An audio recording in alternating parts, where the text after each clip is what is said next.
एक समय की बात है। किसी एक राज्य में हरिशंकर नाम का राजा राज करता था। उस राजा के 3 बेटे थे। उसकी ख्वाहिश थी कि वह उसका सबसे काबिल बेटा उसकी राजगद्दी संभाले, लेकिन वह इस बात को लेकर संशय में था कि तीनों में से किसे वह अपना राजपाट सौंपे। एक दिन राजा को एक तरकीब सूझी। उसने उसी समय अपने तीनों बेटों को बुलाया और कहा, बेटे, आज मैं तुम सबसे एक सवाल पूछता हूँ। अगर तुम लोगों के सामने एक गुनहगार खड़ा हो तो तुम उसके साथ क्या करोगे? इस पर राजा के पहले बेटे ने कहा, उस अपराधी को सजाए मौत दी जानी चाहिए। वहीं दूसरे बेटे ने कहा, गुनहगार को काल कोठरी में बांध देना चाहिए। जबकि तीसरे बेटे ने कहा, पिताजी, हमें उसे सजा देने से पहले इस बात की जांच करनी चाहिए कि उसने सही में अपराध किया है या नहीं। इस पर राजा के तीसरे बेटे ने सभी को एक कहानी सुनाई। एक राजा था जिसके पास एक बुद्धिमान तोता था।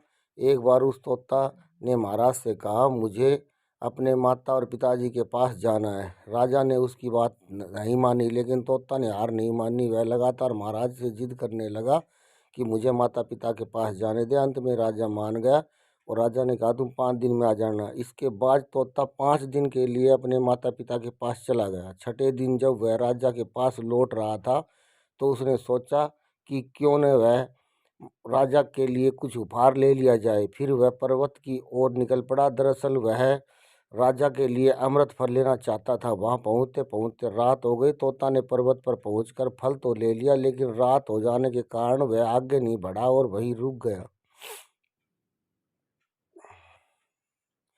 उस रात जब तोता सो रहा था, तभी एक सांप वहां आया और उसने राजा के लिए गए अमृत फल को खाने लगा। सांप ने फल को खाया, इस कारण उस फल में जहर फैल गया। हालांकि तोते को इस बात की भनक तक नहीं थी। अगली सुबह जब वह जगा तो फल लेकर महल की ओर चल पड़ा। जब वह महल पहुंचा तो खुशी खुशी सीधे राजा के पास गया और कहा, महाराज, मैं आपके लिए एक अमृत फल लेकर आया हूँ। आप इसे खाएंगे तो सदा के लिए अमर हो जाएंगे। यह सुनकर राजा काफ़ी प्रसन्न हुआ। उन्होंने तुरंत उस अमृत फल को खाने के लिए मांगा। इस पर एक मंत्री ने कहा, जरा रुकिए महाराज, आप इस फल को बिना जांचे परखे कैसे खा सकते हैं? एक बार यह देख तो लीजिए कि तोता द्वारा लाया गया यह अमृत फल सही है या नहीं।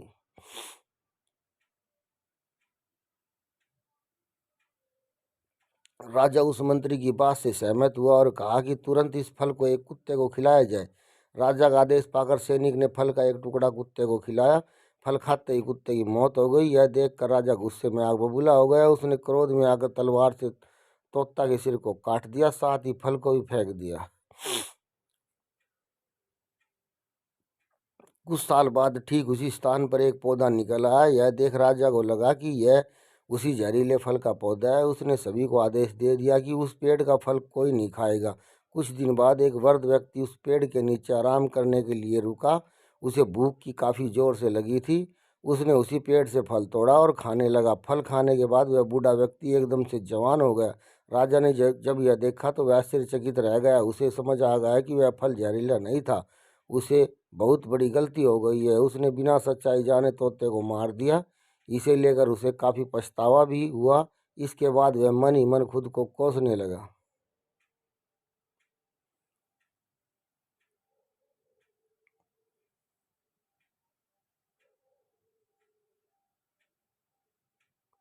इधर तीसरे राजकुमार की कहानी खत्म होने के बाद राजा हरिशंकर ने उसे अपना उत्तराधिकारी नियुक्त किया। इसके बाद राजा में जश्न मनाया गया।